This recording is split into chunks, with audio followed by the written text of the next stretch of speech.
Assalamu alaikum wa rahmatullahi wa barakatuh. Que la paix soit sur vous ainsi que la miséricorde et la bénédiction. Cet audio fait un peu suite à l'audio précédent. Euh, donc, dire tout ce que je n'ai pas pu dire dans l'audio précédent. Parce que forcément, c'est un sujet qui est long, qui est profond,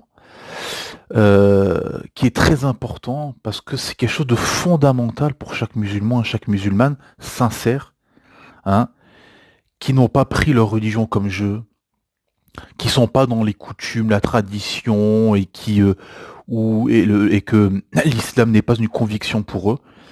Là, je m'adresse aux musulmans sincères où leur islam est une conviction, où c'est toute leur vie, où avant de dormir, c'est l'islam.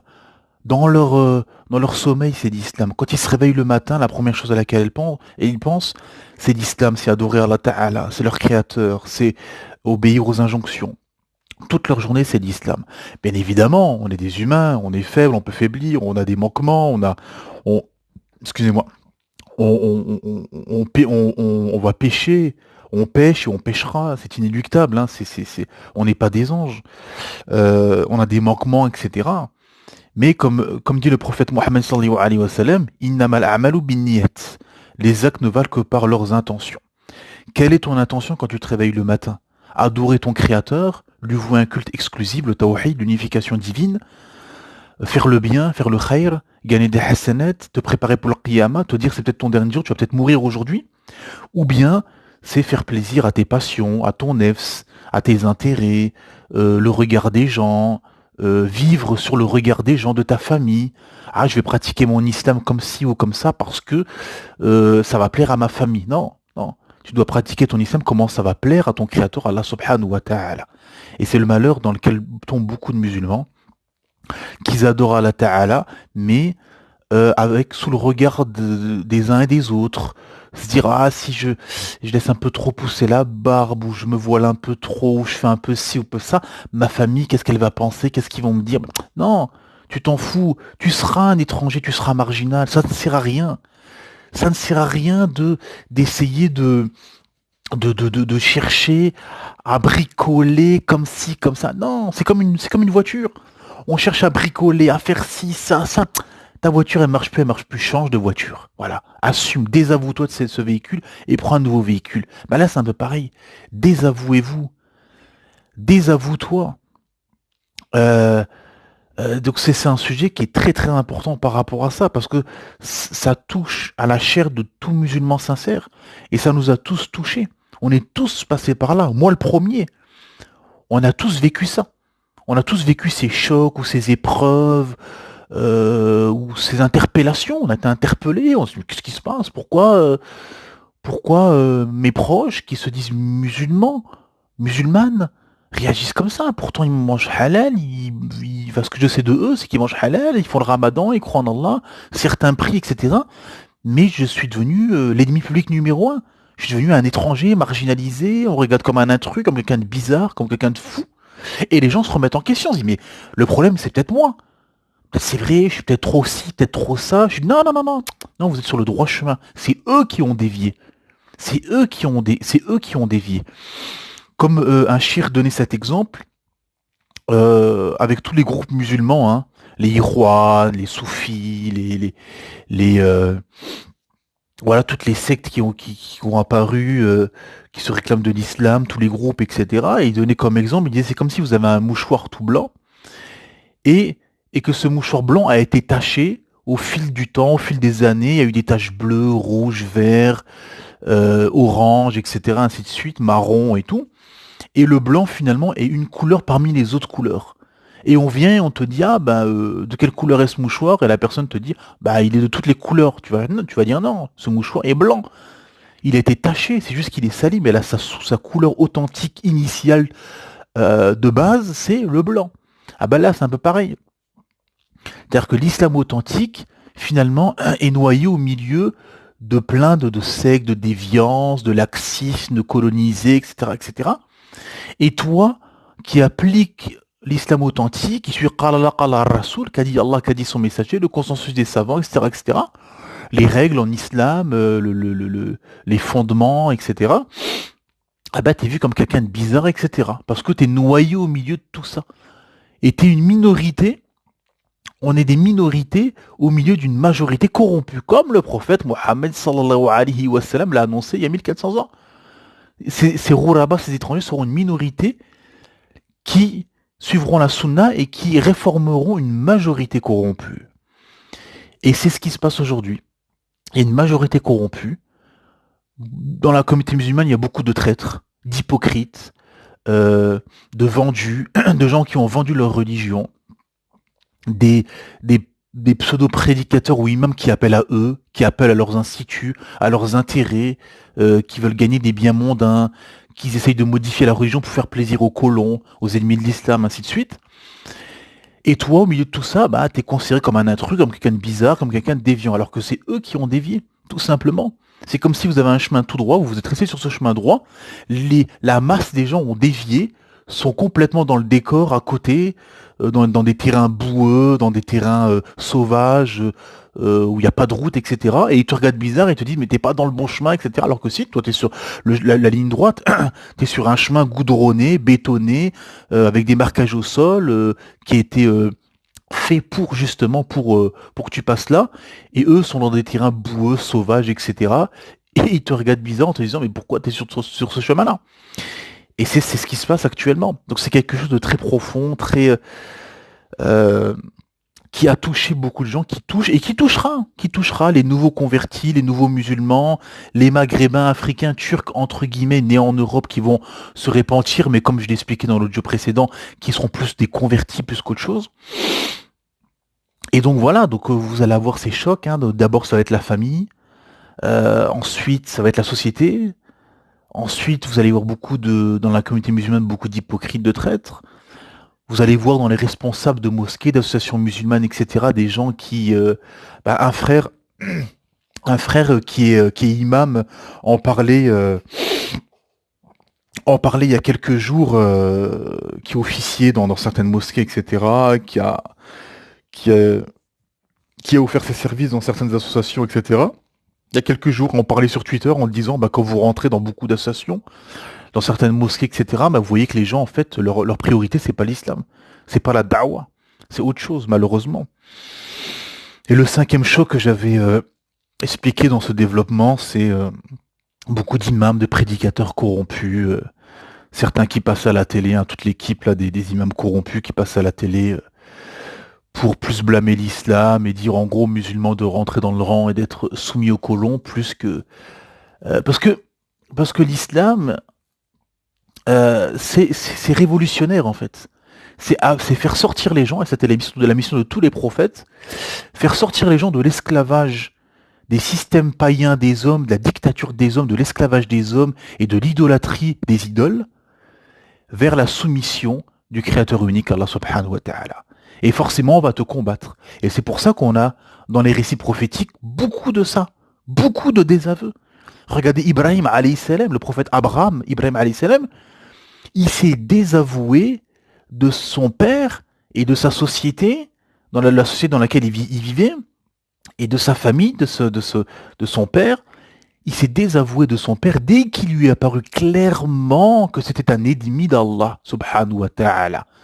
Et nous, aujourd'hui, on ne veut pas admettre ça. Parfois, on est là, vous avez beaucoup de musulmans, ils ont leur famille, ils ont leurs proches, etc. Ils trouvent des excuses. Ils disent, c'est peut-être moi, je suis peut-être un peu trop ci, pas assez ça, etc. Et ils se cherchent des excuses, ils cherchent le problème ailleurs. Non, cherche pas. C'est eux. Allah Ta'ala te le montre clairement. Allah Ta'ala te montre clairement que ton frère, c'est un laxiste. Il cherche la dunya. Allah Ta'ala te montre clairement que ton père est un hypocrite qui cherche juste la dunya. Allah Ta'ala te montre clairement que ta mère ne cherche pas la vérité. Ainsi de suite. Voilà, Allah Ta'ala te montre des choses, ils sont clairs. Parfois, c'est pas clair, c'est ambigu, saha, certes. Mais au bout d'un moment, on voit la niya de la personne. Il n'y a pas besoin c'est comme se marier avec une personne, il n'y a pas besoin de faire connaissance 3 ans, 4 ans, c'est n'importe quoi. Ça n'a pas de sens. Et là, c'est pareil, ça veut dire que c'est pas en cherchant des excuses, en disant bah j'attends, je patiente, là, oui, tu patientes, mais ça sert à rien de se dire non. Parfois, et tous quand ça nous est tous arrivé. Au début, bah, quand on rentre dans l'islam, ben, on est ignorant, on connaît pas tous les codes, on sait pas tous les signes de la fin des temps, on sait pas que le prophète a annoncé ceci, que vous serez, qu'on sera des étrangers, etc. Et ben, au début, on est interpellé, on se dit, ah, le problème, c'est peut-être moi, je suis peut-être trop ci, pas assez ça, etc., etc. On cherche des excuses, et tout. Et au bout d'un moment, qu'est-ce qui se passe? Eh ben, vous êtes en fait à la croisée des chemins. Voilà. Vous arrivez à la croisée des chemins, vous arrivez à la croisée des chemins, et vous vous dites, bon, maintenant, euh, il y a deux solutions. Ou le problème c'est moi, ou le problème c'est eux. Et, euh, et si vous êtes sincère, et que vous appliquez, que vous suivez la preuve, que vous appliquez le Coran, la Sunna, le consensus des savants, ainsi de suite, alhamdoulilah, euh, bah, le problème, ça vient de eux, ça vient de vos proches. Et c'est ce qui s'est passé avec Ibrahim alayhi salam. Sidna Ibrahim alayhi salam, le prophète Abraham, s'est désavoué de son père et de la société dans laquelle il vivait dès qu'il lui a paru clairement que c'était des mouchriks, des associateurs, des gens qui associaient Allah Ta'ala à leur statut, à leurs idoles, et qu'ils étaient des ennemis d'Allah subhanahu wa ta'ala. Il s'est désavoué. Isa alayhi salam, le prophète Jésus, a combattu les marchands du temple qui ont transformé ceux qui avaient les Bani Israël, qui avaient hérité de la Torah, qui avaient reçu la Torah de Moussa, de Moïse alayhi salam, et qui avaient falsifié, qui avaient caché une partie du livre, comme Allah Ta'ala nous explique. Hein. Il y a beaucoup, les versets sont pléthoriques par rapport à ce que la corruption des Bani Israël, notamment dans Baqara, hein, pratiquement la moitié de Baqara parle de la corruption des Bani Israël, qu'ils ont corrompu la religion, qui ont caché une partie des textes, montré une autre partie, ainsi de suite, qui ont combattu des prophètes, qui ont tué certains prophètes, ainsi de suite.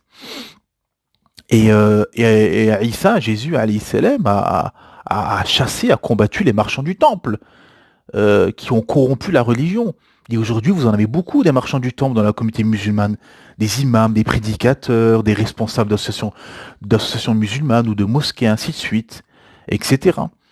Euh, Comme exemple, dans les récits prophétiques, on a Youssouf, alayhi salam, le prophète Joseph, qui a été jalousé par ses frères.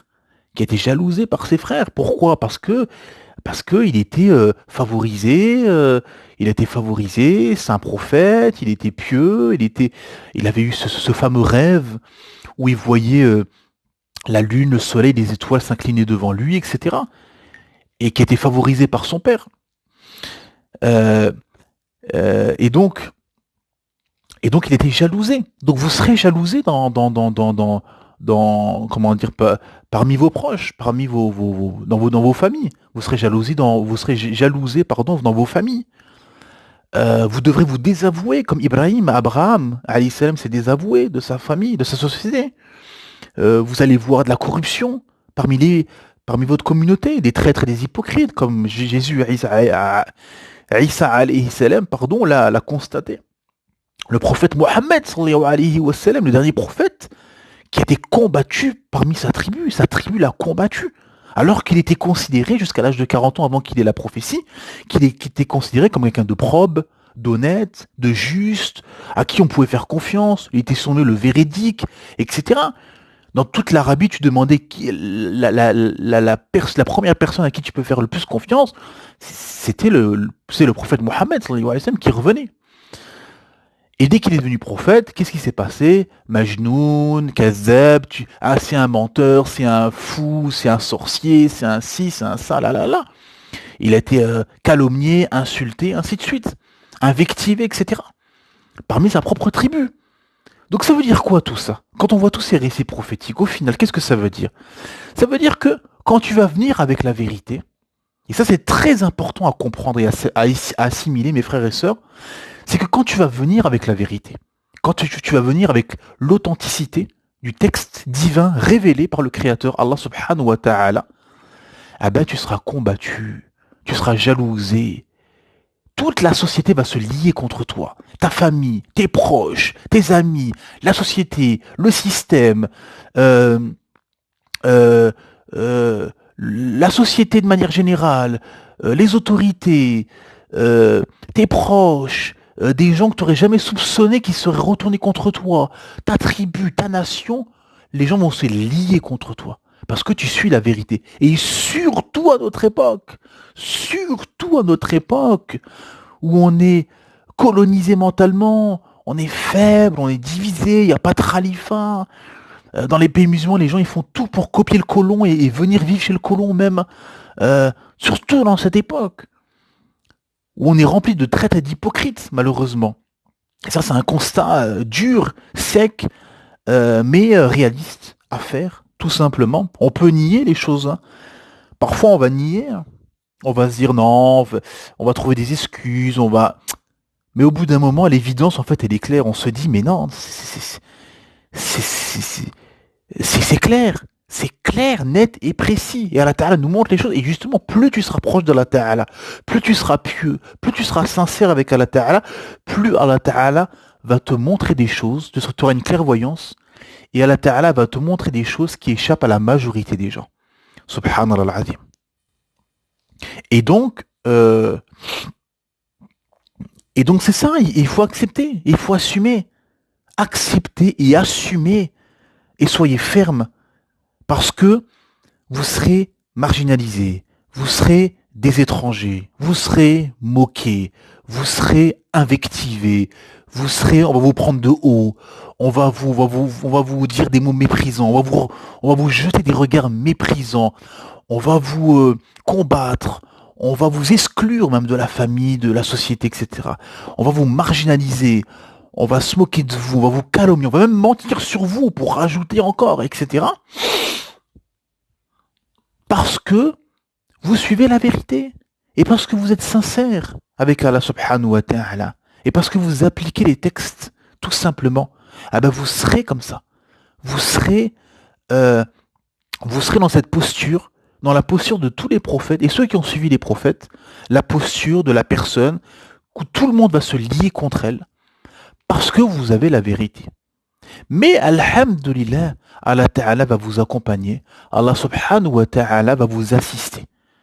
C'est ça qu'il faut comprendre. Comme les prophètes ont été assistés. Quand Ibrahim alayhi salam, il a été jeté dans le feu est devenu une fraîcheur pour lui. Yusuf alayhi salam, il a été jeté dans le puits. Alhamdulillah. Après, il est sorti du puits, on l'a sorti du puits, il s'est retrouvé en prison pendant des années. Et il s'est retrouvé, il a eu le royaume d'Égypte à lui. Et il a été prophète, il a été roi, il a été gouverneur quasi de l'Égypte, etc. Il avait toute l'Égypte à lui. Isa alayhi salam, il a été élevé. Ils ont voulu l'assassiner, mais alhamdoulilah, il a été élevé chez Allah subhanahu wa ta'ala. Le prophète au final a eu des compagnons qui l'ont soutenu, qui ont été des renforts autour de lui, qui l'ont accompagné dans sa mission. Et alhamdulillah, il a pu récupérer la Mecque et toute l'Arabie et le message s'est propagé jusqu'à avoir un grand khalifa, alhamdulillah, uni, où l'islam a été dans toutes les contrées, dans les 4 contrées du monde, alhamdulillah. Et Moussa alayhi salam, qu'est-ce qu'a dit Moussa alayhi salam quand justement son peuple une partie de son peuple n'a pas voulu suivre ou chipoter et mettait des doutes, etc. Moussa alayhi salam leur a dit, si vous refusez, si vous êtes ingrat envers Allah subhanahu wa ta'ala, sachez qu'Allah se suffit à lui-même et qu'il est digne de louange. Allahu Akbar. Allah subhanahu wa ta'ala se suffit à lui-même et il est digne de louange. Celui qui lutte ne lutte que pour lui-même. Allahu Akbar. C'est ça qu'il faut comprendre. C'est qu'Allah Ta'ala est au-dessus de sa création. Ce que tu fais, c'est pour toi, pour sauver ta peau et celle de tes proches et celle de tes enfants. Toi, tu suis la vérité, tu propages la vérité. C'est ta mission, tu as une mission. On a une mission dans ce bas monde. Adorer notre Créateur, lui vouer un culte exclusif, le tawhid, l'unification divine, et propager. Chaque musulman est un missionnaire. De propager la vérité. Et tu seras éprouvé, forcément. Allah Ta'ala dit, traduction dans le sens, on va vous éprouver par la diminution de biens, de personnes, de fruits, de légumes, ainsi de suite. Vous croyez obtenir le paradis aussi facilement alors que vous n'avez pas subi les épreuves qu'ont subi ceux d'avant vous. Misère et maladie les avaient touchés. Misère et maladie les avaient touchés. Subhanallah azim. C'est ça qu'il faut comprendre, mes frères et sœurs, et vous qui n'êtes pas musulmans, c'est que du moment que vous allez suivre la vérité, que vous allez suivre le message, à ce moment-là, les gens vont se lier contre vous. Pourquoi? Pourquoi? Parce qu'il y a des intérêts, parce qu'il y a de l'orgueil, parce qu'il y a des passions. C'est ça la réalité. C'est pour ça que les gens n'ont pas accepté les prophètes et les messages des prophètes, parce qu'il y avait de l'orgueil, il y avait de la passion. Ces gens-là étaient remplis d'orgueil, de passion, d'intérêts mondains, etc., etc. C'est ça. Et aujourd'hui, c'est pareil. Aujourd'hui, c'est pareil. Quand vous venez voir votre famille, le converti, comme j'expliquais dans l'audio précédent, c'est encore autre chose. Mais surtout là pour le maghrébin, l'africain ou le turc. En tout cas, celui qui est issu d'une famille d'héritage musulman. Quand il leur ramène la vérité, quand il leur explique justement, déjà quand il le voit changer, qui voit que son fils ou sa fille a une apparence assidue. Par exemple, le gilbeb pour la fille, la barbe, le qamis, le serwel pour le garçon. Eh ben, déjà, vous leur rappelez un islam assidu. Déjà, ils le voient d'un mauvais œil, parce que déjà, eux, ils sont dans un laxisme, ils le savent très bien. Beaucoup le savent en tout cas. Et quand vous leur ramenez, et quand vous leur faites da'wa et vous leur expliquez, ah ben ça leur fait mal déjà parce que ça touche à leur passion, premièrement, et deuxièmement, ça touche à leurs intérêts. Parce que eux, ils ont des vies remplies de laxisme et de concessions. Ils ont fait plein de concessions. Et ils sont dans le laxisme. Et eux, ils veulent pas que ça change. Beaucoup ne veulent pas que ça change. Et quand vous leur ramenez justement et vous leur expliquez que faire ci, c'est interdit, ça, tu n'as pas le droit de le faire, ça, c'est une bid'a, c'est une innovation, ça, c'est un grand péché, etc., etc., ben ça leur déplaît, donc tu touches à leur passion. Et eux, ils veulent pas entendre ça. Ils veulent pas entendre. C'est pour ça, comme je disais dans l'audio précédent, quand le gars il était resté jusqu'à 3-4 heures du matin avant de la drogue à traîner dans le quartier, ça dérangeait pas la famille. Mais tant qu'il a la barbe, qu'il met un qamis, qu'il va à la mosquée, ça les dérange. Pourquoi? Parce qu'il va leur rappeler. Rappelle-leur, tu n'es qu'un rappeleur, comme Allah Ta'ala dit. Rappelle-leur, tu n'es qu'un rappeleur. Donc ils savent que tu vas leur faire le rappel, et tu vas aussi leur rappeler en même temps à quel point ils sont loin d'Allah. Ils sont loin de l'islam authentique. Ils sont plongés dans le laxisme, dans les coutumes, dans les traditions, dans la sorcellerie. Ils ont fait tout un mélange et ils croient être dans l'islam alors qu'ils sont dans un égarement évident. Et donc voilà. Et vous serez combattus. Et beaucoup se disent, mais je suis fou, c'est moi le problème. Non, alhamdoulilah, restez ferme. Vous êtes sur la vérité. Comme les prophètes ont été traités de fous, de sorciers, de menteurs, etc., etc. Vous savez, Nuh alayhi salam, le prophète Noé, le gars, il disait à ses enfants, il montrait Noé, il disait, regardez, c'est cette personne, ne le suivez pas, Nuh alayhi salam. Ne le suivez pas, c'est un fou, c'est un sorcier, c'est voilà, toutes sortes d'invectives. Ne le suivez pas. Et le gamin là, quand il grandissait, il disait pareil à ses enfants. Et de génération en génération.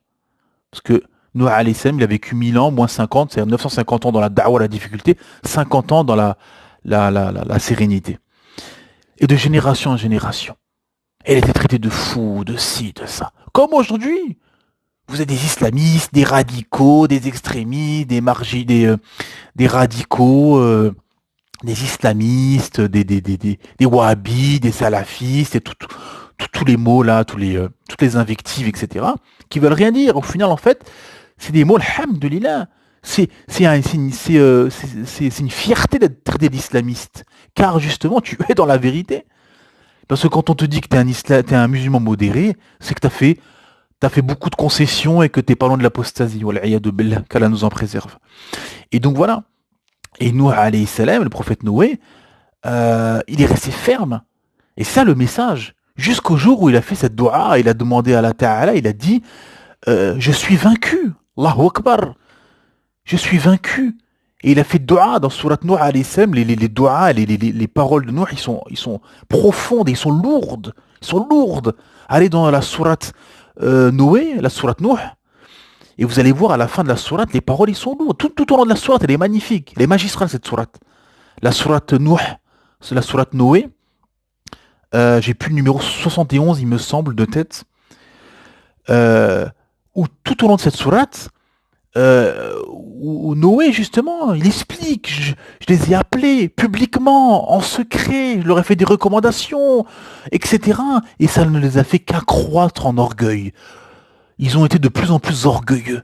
Et à la fin, il fait dua, Nuh, alayhi salam, Noé, il fait dua, il leur dit, il demande à Allah Ta'ala, fais triompher ta cause, je suis vaincu. Fais triompher ta cause, regardez, jusqu'au bout, leur préoccupait, ce qui préoccupait et ce qui taraudait les prophètes et ce qui les préoccupait, de faire triompher la cause d'Allah, de faire triompher la cause d'Allah subhanahu wa ta'ala. C'est ça qui les préoccupait. Ce n'est pas les intérêts mondains, ce n'est pas Foulen, ce n'est pas la famille, ce n'est pas ce que le qu'en dira-t-on, ce que va dire les gens, ce que va penser les gens. Non, c'est de faire triompher la cause d'Allah Ta'ala. C'était ça leur objectif, leur mission et leur plaisir.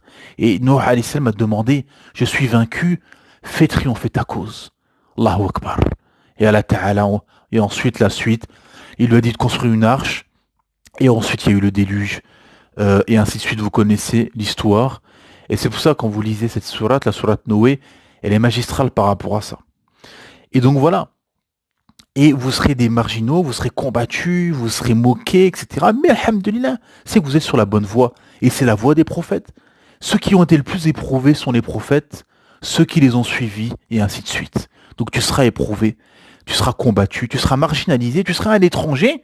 Et surtout dans notre époque, dans cette époque d'étrangeté, cette époque où justement annoncé par le programme où vous serez des Ghuraba, des étrangers, où les gens sont dans le laxisme, dans la course à la richesse, la course à l'orgueil, où les pays musulmans et les musulmans sont divisés en États-nations, patralifats, colonisés mentalement, faibles à suivre le colon, comme un autre hadith, le prophète a annoncé ceci aussi.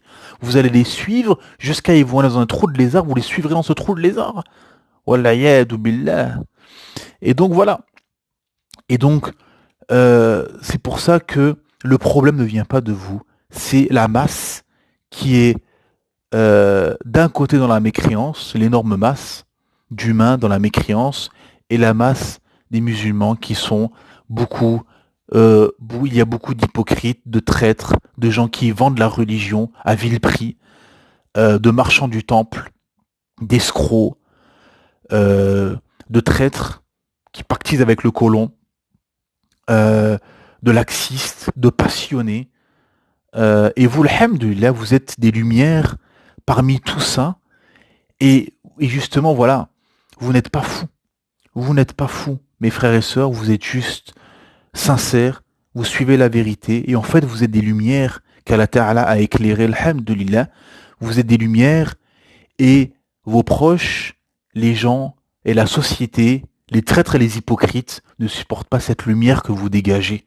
C'est pour ça qu'on vous regarde bizarre, c'est pour ça qu'on vous invective, c'est pour ça qu'on parle dans votre dos, c'est pour ça que tout le monde se lie contre vous, parce que vous êtes une lumière qui les éclaircit trop, qu'ils sont obligés de se mettre les mains sur le visage pour pas être éblouis, et pour pas... et car ils sont malades du cœur et ils sont noircis, leur cœur est noirci justement par les péchés, le laxisme, les manquements, l'hypocrisie, le shirk, la traîtrise, et votre lumière les éblouit et leur fait peur. C'est ça la vérité. Donc assumez d'être des étrangers, d'être marginalisés, soyez fermes et soyez fermes. Subhanaka wa bihamdik, ashhadu an la ilaha illa ant, astaghfiruka wa atubu ilayk.